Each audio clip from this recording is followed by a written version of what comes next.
Welcome to another episode of our conversation on Giants in Dungeons & Dragons 5th edition. I'm Megan, and joining me for this series is the always cool under pressure, Casey. Oh my God. And this episode is going to look at the most Viking-esque creatures in the monster manual, Frost Giants. But before we get started, Casey, you're originally from the frozen windswept plains of Canada, so do you have any advice for Dungeon Masters about what to include in an Arctic campaign? Include wind chill. Snowmobile. Absolutely the snowmobile. Always account for wind chill and modes of transportation on ice. Very, very, very fucking fair.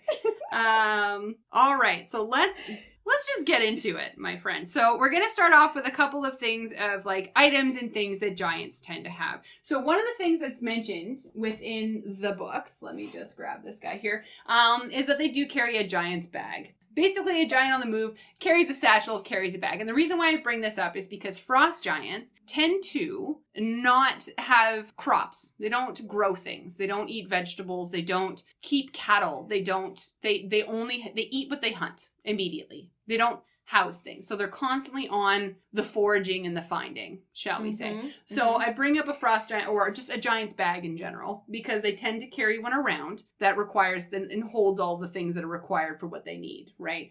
So they keep like their bear skins, they keep their skinnings, like their meats, their anything that they have that's cured, they'll keep within these bags. They'll keep firewood, they'll keep other things that are required for their survival, shall we say. It's one of those things where, like, it's a giant, so it's not a purse, you know? Like, it kind of is like a purse, because I feel like every female purse, like, female identifying purse, is filled with, or it's a mom's bag. Sorry, I take that back. It's a mom bag.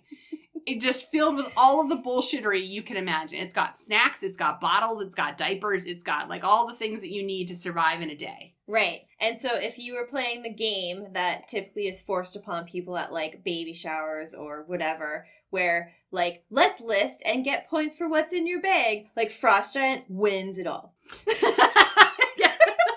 I feel like they would, because they are the survivalists of the group. Like whatever you need, they fucking got it. No, it doesn't matter how obscure it is, they've picked it up. I would love a cloud giant who just carries like a small, like, stylized bag to like rock up to a frost giant who has a fucking like backpack of shit and be like, "What's that small bag you have there?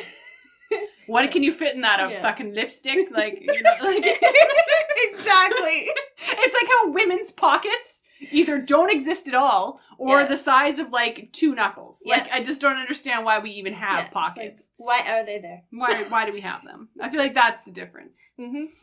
Anyhoozle. I'm also going to go over a couple of really cool magical weapons or things that are either inspired by giants or actually designed to kill giants. So one of my favorite ones is the Belt of Giant Strength, and the only reason why I say it's one of my favorites is because actually one of my characters has this and wears it. So basically it does require attunement, it is a rare item, and it grants you the strength of a giant, basically depending on the type of giant that you have. So if it's a hill giant strength, it'll be a 21, but it can go all the way up to a storm giant with a strength of 29. Woo! Right? Yeah. So, but the rarity of the item increases based on what giant you're running with, right? Okay. Another item that's inspired by giants is the Potion of Giant Strength, which is basically the same thing, but it is just an effect that lasts for an hour. Right. So again, one of my characters does carry this. In fact, my monk character that you are very well aware of, Casey, carries a few of these. I think I gave you one. Yes. So, but it was one of the items that I chose at the beginning of the game and have not had to use yet. Yeah, multiples are great. Multiples are great. And then we'll get into a couple of giant slaying items, shall we say. So this one's called the Dwarven Thrower. Like, yeet all around. But all I can think of is throwing dwarves. Yes. You know what I mean? But that's not what this is. I know. But you just think of a giant, like, grabbing the top, like, the scalp, shall we say, And of a just- dwarf and and then just yeet. like lofting over. Absolutely not. This guy, it also does require attunement, but it can only be used by a dwarf, which is why it's called the Dwarven Thrower. So with this a magical weapon, you get a +3 to attack bonus and damage rolls, and it can be thrown or used as a melee. And then if you are attacking a giant, it gets extra damage. And if you're throwing it and attacking, you get extra damage as well. And then it actually returns to your hand when it's done. So this to me is Thor's hammer, but without the lightning. Yeah, right? absolutely.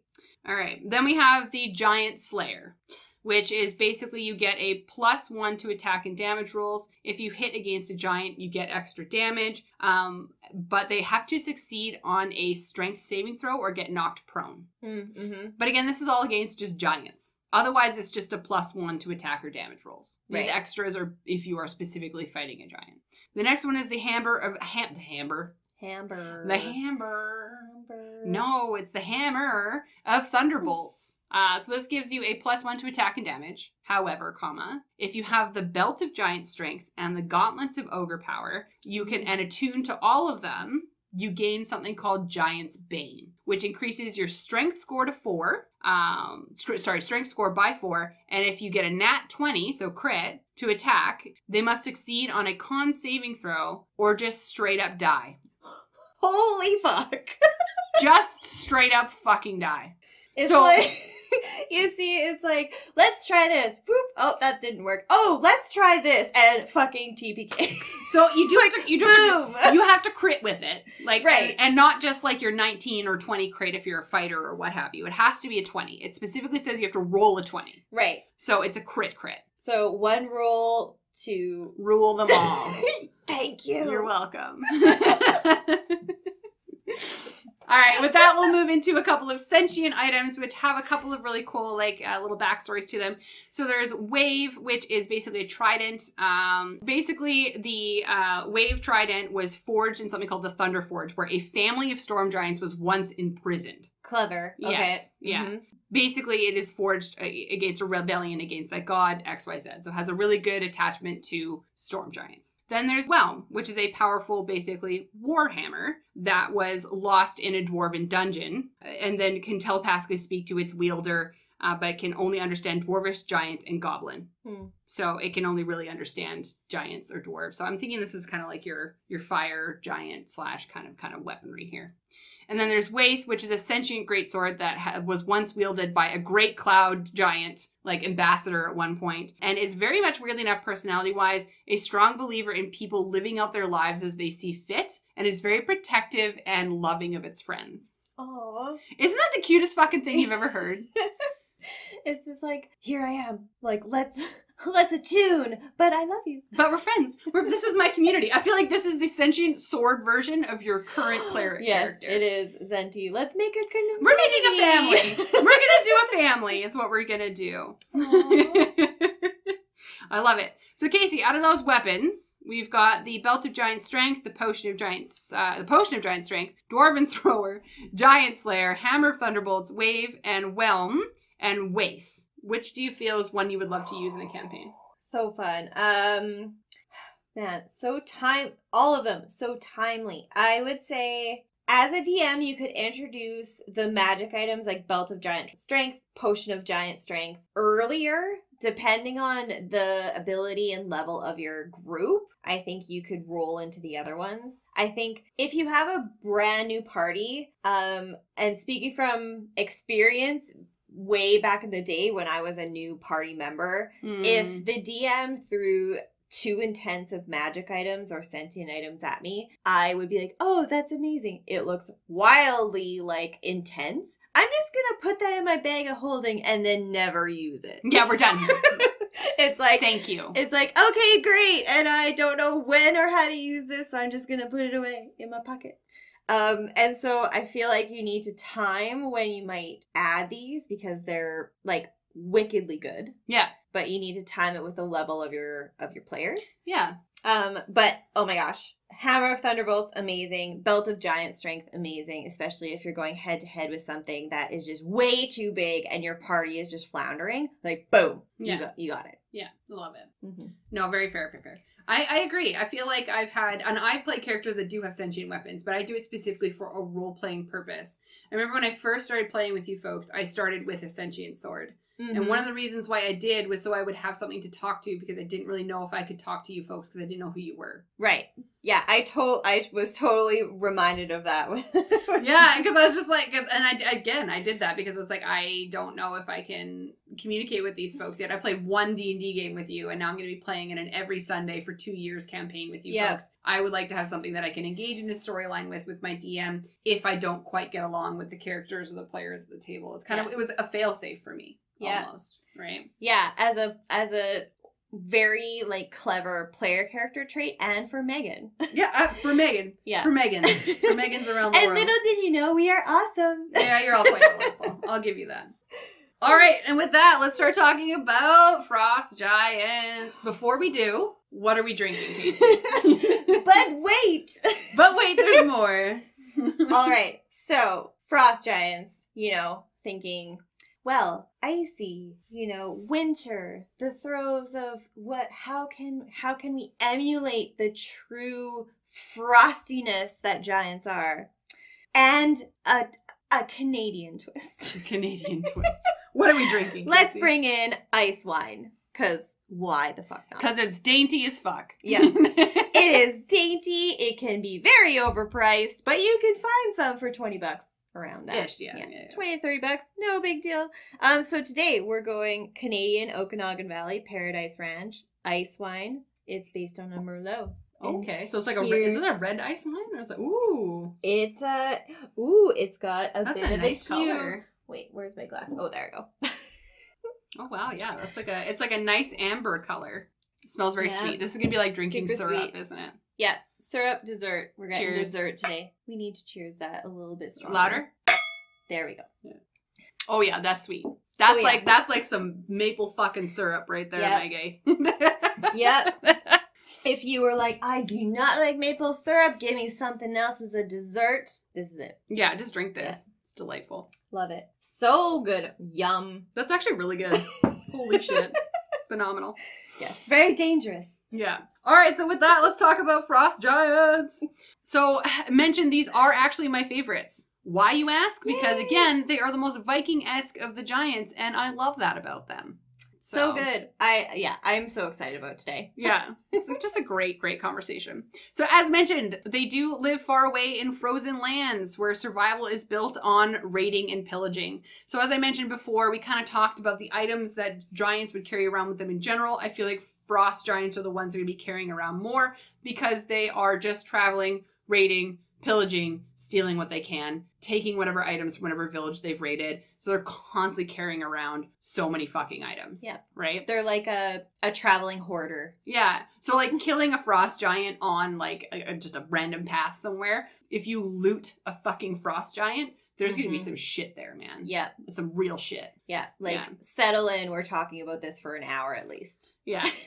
But because they're constantly raiding and pillaging, I feel like visually they are rough and tough, skilled fighters who pride themselves in their battle scars and their war stories. You know what I mean? So I feel like these are the folks that you will see carving runes into their skin to imbue themselves with more strong and like visually frightening characters. So physically they actually have beards and hairs that are made of icicles. They have blue, whitish, pale skin. Like if you watch Game of Thrones, they're the Night Walkers. Like they're like so good. However, like I feel like it would be very difficult to lay eyes on one though, because one of their tactics when they do their raiding and pillaging is they will do it by the cover of a fog or ice storm. Mm-hmm. So you will have a nice thick fog roll through your village, and then all of a sudden when the fog clears, the village is destroyed. That's the imagery that I have in my head. Like horror movie central. 100%. Like this is nightmare fucking fuel is what this is.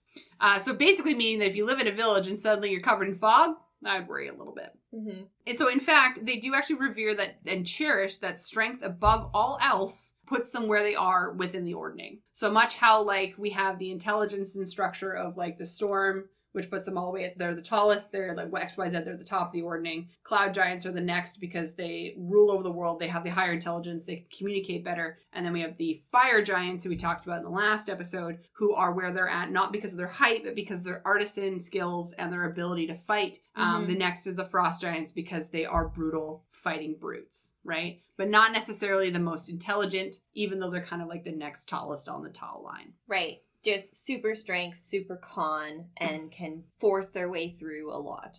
Yeah. Like, in fact, if they meet a new frost giant that they've never met before, they will fight. Just to see who's better. It's like, let's measure up. Yeah. And instead of a dick measuring contest, it's like, let's wrestle until one of us gives up. Right? We don't roll for dick size, we roll for pinning. Right. Yeah. And how many times you can be pinned, shall we say. Also, because they are reliant on the nature around them, as I've mentioned before, they do not keep crops. They don't grow food. They don't keep cattle. They just don't do any of the farming bullshittery. They literally just survive off what they can hunt, kill, and eat in the moment. So because of that, they tend to wear skins, pelts, bones, whole 9 yards, right? In fact, the greatest treasure is the skulls of dragons. Oh, yeah. Which I know is your favorite. You love a good skull dragon. Yeah, or dragon skull. It's my jam. My jam. And it is believed to be the highest honor to just wear or bode anything that is of dragons that they've killed, shall we say. Okay. And then if they are wielding specific armor or weapons, it's because they were pillaged, not because they were built or forged or what have you. They don't have those relationships with other giants to forge them weaponry, XYZ. If they did, it would probably be super fucking special. They're very like, we can live on our own, we don't need your bullshit. Yeah, like scavenging to the nth degree, where they just upgrade as they go along. Yeah, absolutely. Like, because they're so highly that like strength is the most important thing in the world, this is like a good challenge for your barbarian or fighter of the group. Kind of like how I said in the previous episodes, where if you show your strengths, they might be willing to keep you around. If you can kill a frost giant, I don't think they would be mad at you. It would be like, wow. They'd be like, word. Fuck, this bitch is the best. Yeah. You are now one of us. Cool. You can rough and tumble with us. So this would be a fun thing for your barbarian fighter to kind of like show off a little bit. Yeah. If they can actually murder someone or like go toe to toe with a frost giant without dying. Yeah. Right? Yeah, and it might not even take to the death. It could be that like lasting X amount of rounds or knocking the frost giant down to a certain amount of HP, where then the frost giant, as the DM goes, like, word, amazing. Word. Like, like, let's take a pause. I'm now imagining that their dialect is very surfer-esque. Word, dude. No, it's very Canadian. Yeah. Oh, you're gonna go for a rump of tumble there, bud. Yeah, it's like, oh, smarts across the face. Oh. It's like, okay, I see what you're doing. Love that for us. Oh, God. Sorry, Adam. Sorry to the world, because now every time you have a frost giant, you have to do it with a Canadian accent. But yeah, like, props to you, and like, then maybe then it might prompt them to be like, okay, let's talk. Although, yeah, language. Yeah, absolutely. Fucking love it. Otherwise, because they are raiders, obviously they take stuff. So we talked about how they tend to like collect items. They tend to have two terms for the use of items that they have raided and stole. One is rod, R-O-D, it's spelled R-O-D, but it's pronounced red. And then kivit, which they did not give me a pronunciation for. I like how they gave me a pronunciation for rod versus red, but they did not give me a pronunciation for kivit. Yep, great. Or the K sound, and it's vit. But red being the more animalistic or organic items stole. So like, let's say it's like, this is your dragon skull, your teeth, your bones, your flesh, your meats, etc. And then kivit or vit is basically going to be your materialistic items. So such as your golds, your weapons, your armor. And also much like other giants, frost giants do keep pets. They actually keep polar bears or large frosty creatures. Okay, but the coolest thing is that they keep is the remoras, which is they actually train them from eggs and hatchlings. Because you can't train one when it's already an adult. It'll say, fuck you. Yeah. And it will eat you and it will bite you. So they actually steal the eggs and hatch them and then train them from birth. Can you imagine accidentally killing a frost giant's pet that it has had since it was a Actually. Oh my gosh. The best segue into a multi-year campaign, because you have a frost giant on your heels while you're trying to do whatever the else fuck you were supposed to do because you fucking killed their pet. It's a frost giant's villain origin story. Yeah. Like, this is your John Wick of frost giants. Yeah. You killed its dog. Oh my god, it is! Oh, Megan, I will never look at John Wick the same. This is an angry frost giant. You killed my dragon. Prepare to die. Yeah, don't fuck with family, but you fuck with pets. Yeah, not a fan. Yeah. All right, so Casey, what is your favorite part of these? What is something you would love to utilize in a campaign? What is your favorite? I have to be reminded a lot of Game of Thrones because there was just like ice, like the vast undead ice army. Yes, like the north of the wall. So good. Yeah. I've loved all of it. But just the and there's a little bit that reminds me of Lord of the Rings too, just with kind of the simplicity of how they operate too is a little bit like not Uruk-hai, but orcs and goblins, where it's like you see something get killed and if you gave a shit about it, it's just like, no you didn't, and then there's that like rage or that like wrath that becomes the party that caused it. Yeah. So I love that about them, that no, they might not have a lot of like spell casting and cleverness about it, but they have extremely high values. Yeah. And use their strength to their advantage and can royally fuck you up. Yeah, absolutely. Yeah. I think that's a key thing to remember, is that these, in my mind, are the first one that we've covered that are legitimately forwardly aggressive. Mm-hmm. I know that the fire giant was the next closest, but as we talked about, fire giants kind of had the balance where they had an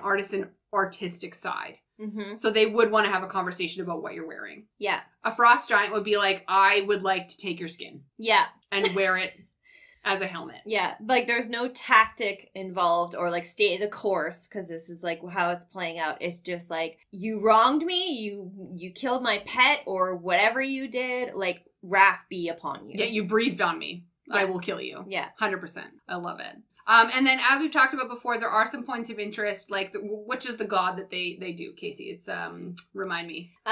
Thrym. Thrym. So, tell me about Thrym. So you can read a lot more about this in Volos, but basically it's might, like Frost Giant Ordning might. So Thrym's frigid might is the story of the rivalry between Thrym and twin brother Surtur, who sounds familiar because it's from last episode. Yep. Basically trying to gain Anam's pride and affection. So competing with each other, trying to outbest each other, gain that thing. You know, family dynamics, complicated. Always. And so as such, you'll always see Thrym with a group of frost giants because he gets the followers, essentially. Mm-hmm. And he is such a mighty kind of force that people will follow, and then basically I will throw down with you. Like wherever you go, I will go. And so that's how he gets people to side with him, is like the all might. Yeah, the connection part of it. Yeah. Yeah. And that will go against like things that are just anything that Thrym might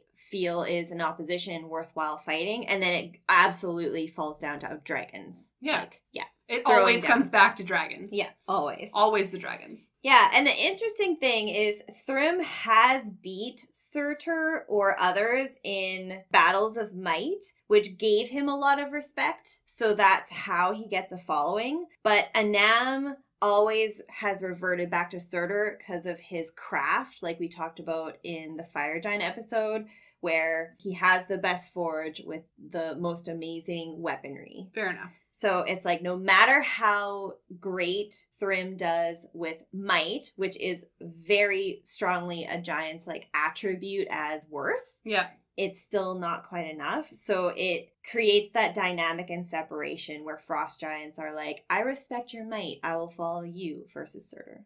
Yeah. So now that we've kind of talked about the brothers in the sense that they sound very similar in the sense of what they're looking for, but they are still quite different. Again, this is very much the Loki and Thor much brotherly fight, right? Yeah. Like one is always going to be the apple of the eye of the father, and the other one is going to be like the trickster and the one. Anyway, so like it does fit quite well. Do you feel like you would want to use that dynamic in a campaign more now that you've kind of read about both? Yeah, I think it's an interesting twist, especially if you have a adventuring group with different dynamics like that. Like you have a rogue trickster and you have a mighty barbarian. Yeah. They may be at odds because they will resonate with two different angles of the giants that they might encounter. Mm-hmm. So I think that's really cool. Yeah, absolutely. I would really love to utilize them in a campaign a little bit more. If anything, just to watch them fight each other in front of the group, right? Yeah. Such a good dynamic. Like, imagine navigating through some sort of terrain on the road again, which I love. Your favorite thing. And then in the middle of the night, somebody rolls really poorly, and then you just come across a giant fight between these twin brothers, and you're not necessarily involved, but you have to navigate through it and try and, like, retain your party or any other NPCs that are with you. But you're battling this wrath between Thrym and Surtur. I think it would be really cool. It just becomes like a large family counseling session. Yeah. Angling towards like Lord of the Rings where like the mountains fight each other while they're navigating through the cliffs. Yeah. Yeah. Absolutely. So cool. I love it. Well, with that, let's dig into the stats of what a frost giant actually is. So much like we do, let's dig into the numbers. So frost giants, as per usual, they are huge creatures. They do stand 23 feet tall. So these are just under the cloud giant. So right now for height wise, we're going storm giant, cloud giant, and now we're at frost giant. They do wear patchwork armor. So they do have an AC of 15. Again, they wear their furs, their pelts, their bones, etc. They're not wearing real armor. Again, if they're wearing real armor, it's because they stole it and happened to fit. Or in my mind, it's really tiny and it looks stupid. Whatever they want to do. And it doesn't really do anything, right?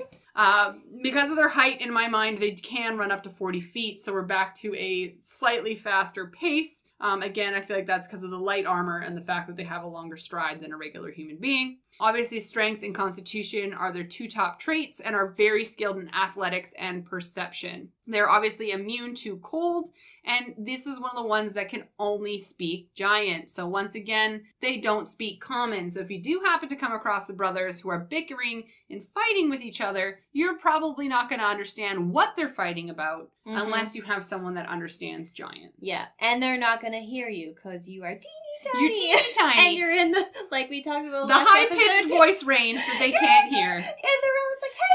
No, they don't know. Hey guys, can you like stop fighting? Because like it's just really causing a problem for everybody around. Do not acknowledge it. Yeah, like fuck you. Get out of my fucking face.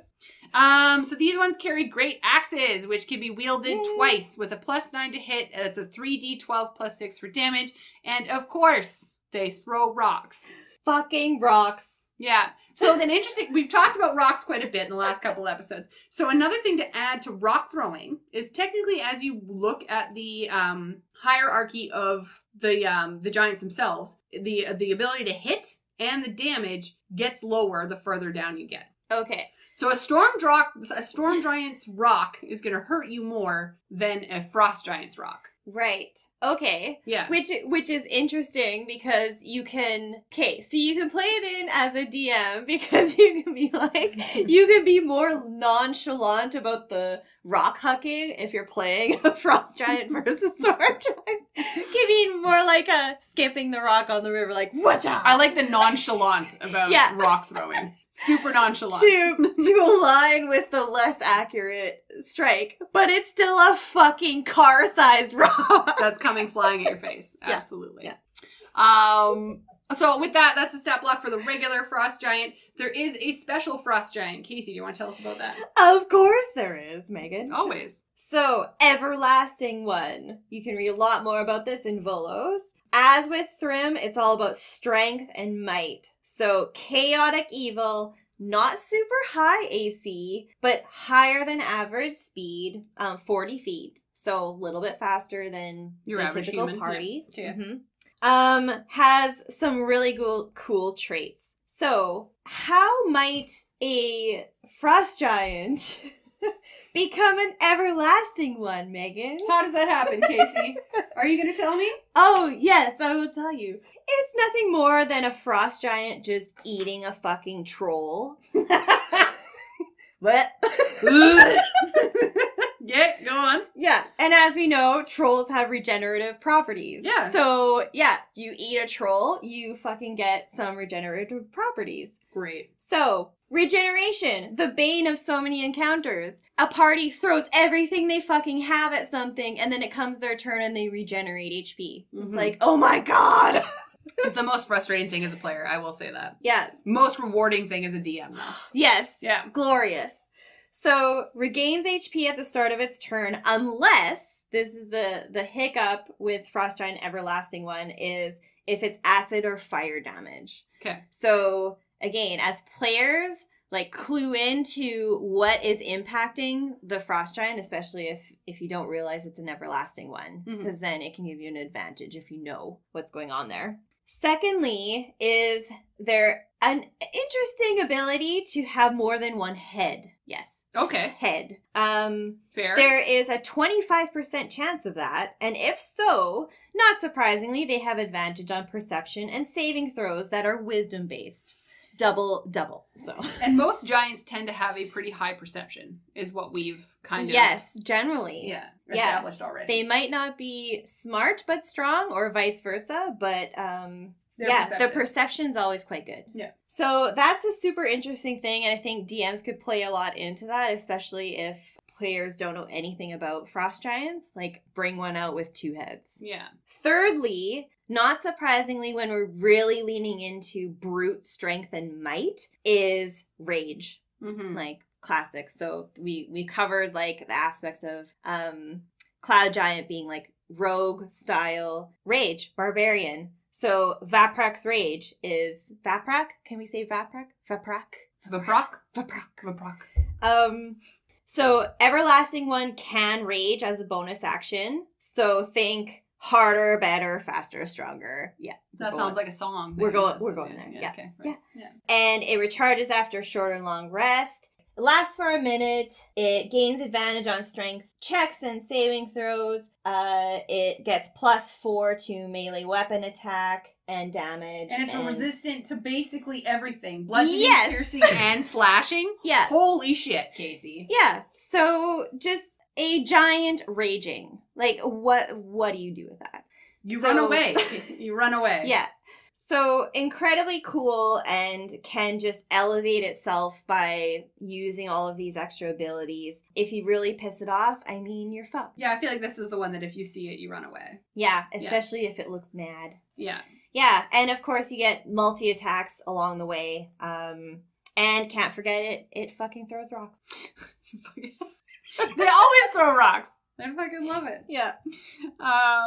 That's awesome. Otherwise, in other campaigns, you will see, as we've spoken before, you will see Frost Giant Servants or Frost Giant Younglings within the Tales of the Yawning Portal, or even within Storm King's Thunder, yeah. And as always, Wizard of the Coast does recommend that you utilize the Hill Giant's stat block, and then for these ones, you would just say that they are immune to cold. So similar to the Fire Giant, they don't have any magical capabilities, they don't have anything worth really keeping, even if they're younglings or what have you, so they will utilize just the fact that they're immune to cold, but then use the Hill Giant stat block. Yeah, exactly.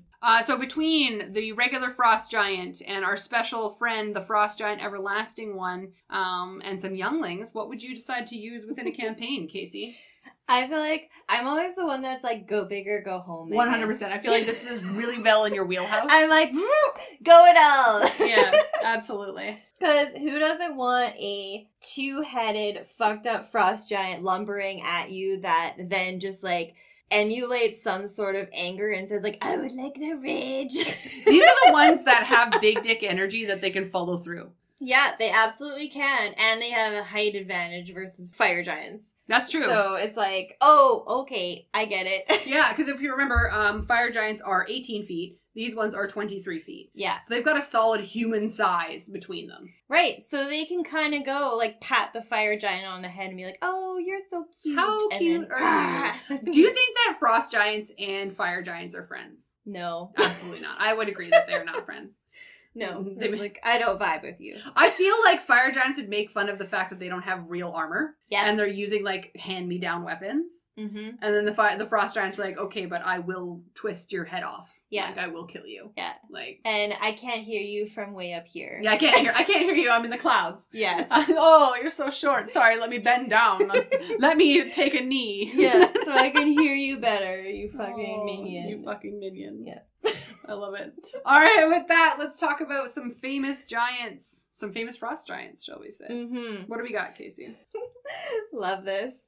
Oh, man. Okay, so diving, like you said, totally into Norse and Danish, like, just that whole history. I love it. Jarl Storvald.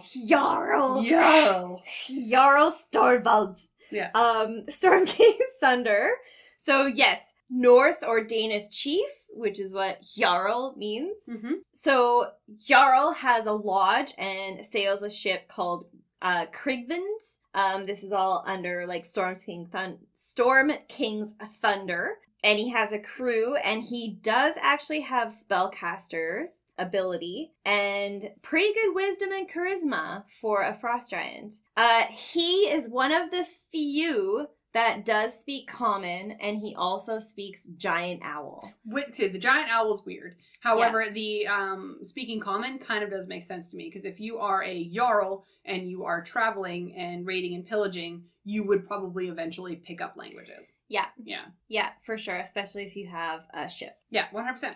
And going way back to talking about generally giants having pets or having beasts that they kind of control or manage along their way as bodyguards or as other, you did mention giant owls at that time. Mm-hmm. So it makes sense that maybe they lean towards giant owls as their like pets or comrades. Fair enough. Yeah. Can speak to them. Yeah. Yeah. So Jarl has advanced along it far enough that he now speaks giant owl for communicating with a potential giant owl. Can you imagine that he has giant owl like army? Yeah, like from the amazing. skies? That'd be dope. Yeah, and I would lean into that, especially just because I love having all of the extras in DMing. Yeah. So I would be like, okay, you come across if an adventuring party had to interact with Jarl, we would have a forest scene where the party would be navigating through and then come across like a whole family of giant owls. Yeah. But and that would be the intro. But that's the army. Yo, Casey, I love it. Yeah. I love it. So good.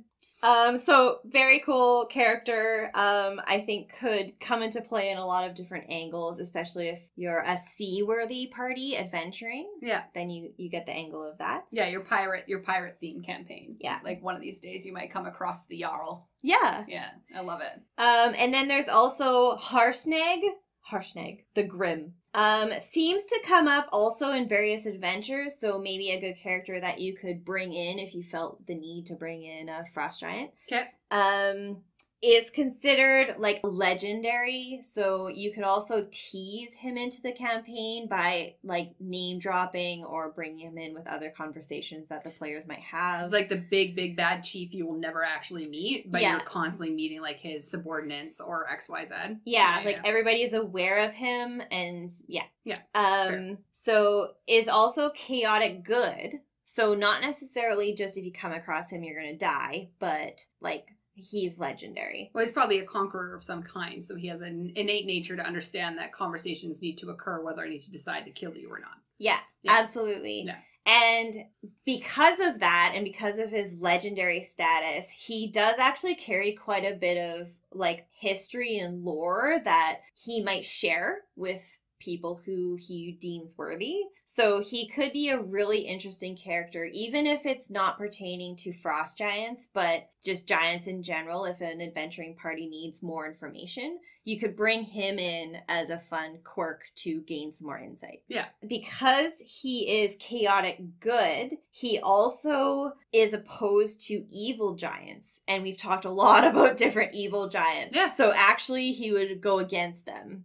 So I think he could be a great ally, and again, he could be the style of going against and seeing like this battle royale going on with evil giants or other characters against him. Yeah. So I feel like this is the one that if anyone worshipped the fire giant god, Surtur, then they would be against them. Yeah. Because that to him is the evil, right? Because if we talk about the war between Surtur and then brother Thrym. Yep. I feel like that's a good tie-in. That's yes, cool. Absolutely. So again, it's just like you can't judge per se one way or another. It's going in that same like dynamic of good versus evil. Yeah. And in true character, he wears the skull of a white dragon. So I guess way too classic for you at this point. Yeah. Yeah. See, hashtag acronorexius, because I feel like she didn't know she wasn't the first, but come on, wearing the skull of her master, I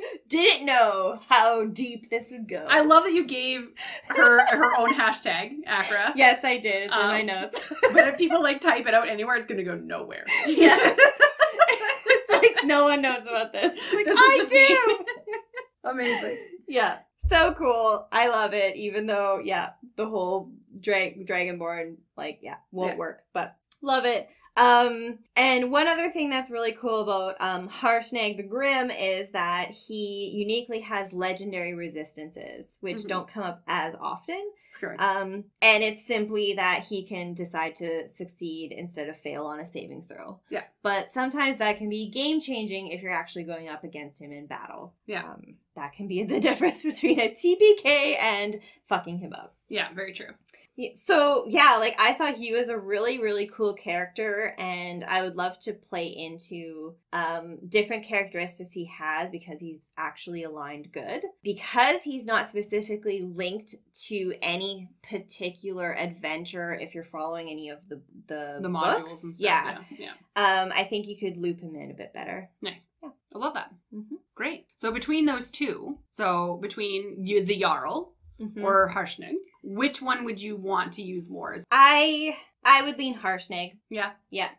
Oh, yeah. What about you? I would go Jarl, but I feel like Harshnag is great because, again, to your point, you can fit them into anywhere. You could just be doing a pirate campaign. You sailed too close to the north. You come across this fucking giant Norse ship. Mm-hmm. And then you're like, okay, well, I want to turn around, but it can probably see you before you saw it. You know what I mean? So I think that's a really good, cool tie-in to have that conversation. Because again, they have a charisma and wisdom upping, so they can have the conversation. But I like the Jarl in the sense where they're just like this unknown chieftain that exists but doesn't exist. And I would want to tie into that. And the fact that he can spellcast as well, I think is really cool. So, all right. So looking at everything Frost Giant. So talking about just regular Frost Giants. The Frost Giant Everlasting one that we talked about earlier. A couple of the famous giants we've talked about. Casey, what is your favorite combat inspiration that you would give players and or DMs? I think if you navigate and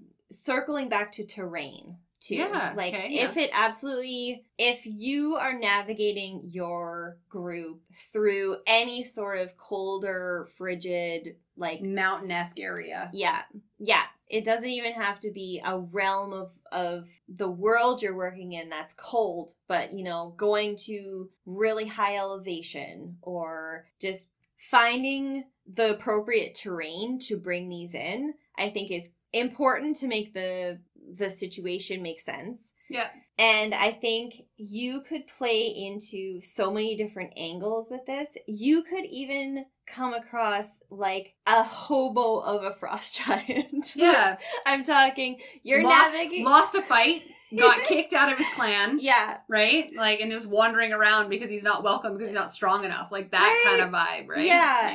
And because, yes, they have might and brute strength, but there's a little bit to play around there as well. You may not have to actually fight them, but you probably will lose if you do. And I think that's the key thing to note, is that if you do fight one of these, you either probably lose or you're fighting the weakest link of a clan, and that you are getting yourself into some fucking hot water. Yeah. But I think terrain is an important thing to mention, because when we look at all the other giants, again, storm giants are in caves. They're within the weird lands. Cloud giants are everywhere. And then fire giants, you're going to find them in mountains, which we tend to traverse on a regular basis as D&D gamers and players. Traveling into the depths of the cold is a very different thing. Because, I remember, I don't remember if it was in our campaign where we did climb a mountain. It might have been in one of my other campaigns, not with you folks. But we had to climb a mountain, and we actually had to seek out the proper climbing equipment and things to keep us warm. Otherwise, we were going to die. Right. Because it's a whole different thing to kind of navigate and traverse. So that's kind of the thing you have to really think about when going either A, into combat, or even just exploring the idea of finding a frost giant, is you are going to be in the cold. Yeah. Right? So those are things to remember, is you're not just going to rock up to a frost giant in the middle of a field in the desert. No. They are going to be dwelling in the cold. Yeah. They're not going to come and find you. And then that being said, what are some tips and tricks that you might have for people that have to role play a frost giant?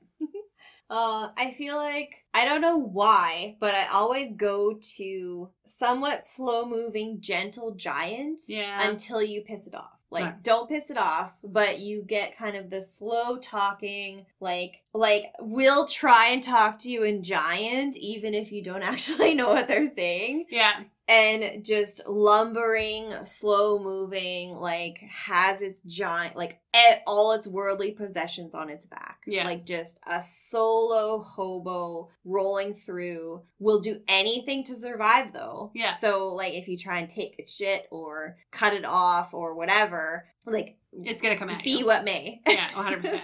No, I agree. I think that's a big, like, key thing to think about, is that they aren't necessarily inherently going to kill something that they think is weaker to them, unless it is food. So if you're not, like, the deer it's hunting, if you are not the wild lion that it's hunting, if you're not the polar bear that it wants to take the skin of, and you're just a human walking by, it's probably not going to bother, because you don't have enough meat to sustain it. You don't really have the skins to make armor out of. Your bones are going to be toothpicks. Like, it's just basically whatever. I'm not interested in hurting you. But if suddenly you decided to show some form of feat of random strength because your barbarian wanted to be an asshole, it's going to be like, oh, absolutely, we're going to have a fight, my guy. Yeah. Like, yeah, so you could lean into that deception too with your group. Yeah, like, I agree. All right, any final thoughts before we wrap up on our conversation today about frost giants? Oh man, like I am a lover of frost giants, but or fire giants, but frost giants are a close second because they're super unique, and I would like to integrate them in a bit more if I can. Yeah. And I think you've hit the nail on the head there. It's tough because frost giants are my favorite. They're my favorite, like, just thematically, like, just, like, weaponry, like, the whole 9 yards. I love it to death. However, the idea of trying to add it into a campaign where you're in, like, a forest traversing, castle dwelling, cave dwelling, like, dungeon crawling, it's very hard to integrate them into a campaign unless you're specifically going through Storm King's Thunder and coming across giants of all kinds everywhere, right? It's so hard to just randomly have a frost giant to pop up. Yeah. So if you want them in your campaign, you're really going to have to think about the whys, the wheres, and the hows of these things just appearing out of nowhere. Right? Like, if you think about the campaigns that we've played in, we have fought fire giants, we have fought random giants, we have fought giants of all kinds, but I've never in my life actually legitimately encountered a frost giant unless I have gone to the top of a mountain. Yeah, that's true. Into the ice and the snow, or gone to the north. Yeah, that might be the one exception. Yeah. All right. But that is all for this Giant Summer special episode on Frost Giants. Stay tuned next week when things get a little harder with the only creatures we've run across that purposefully petrify themselves. Oh boy. Thanks for listening to this special episode of It's a Mimic podcast. If you'd like to support us, we have a donate button on our website, www.itsamimic.com. And if you'd like to discuss what you've heard here today, you can find us on Facebook, Instagram, and at r/It's-a-Mimic. r/It's-a-Mimic. The slash, man.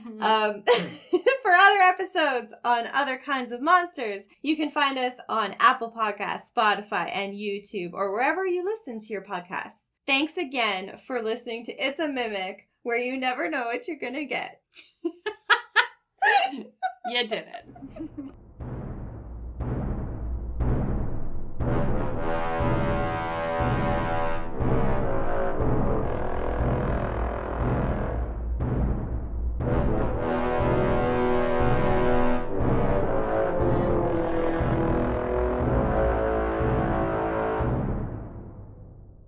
I'm ready.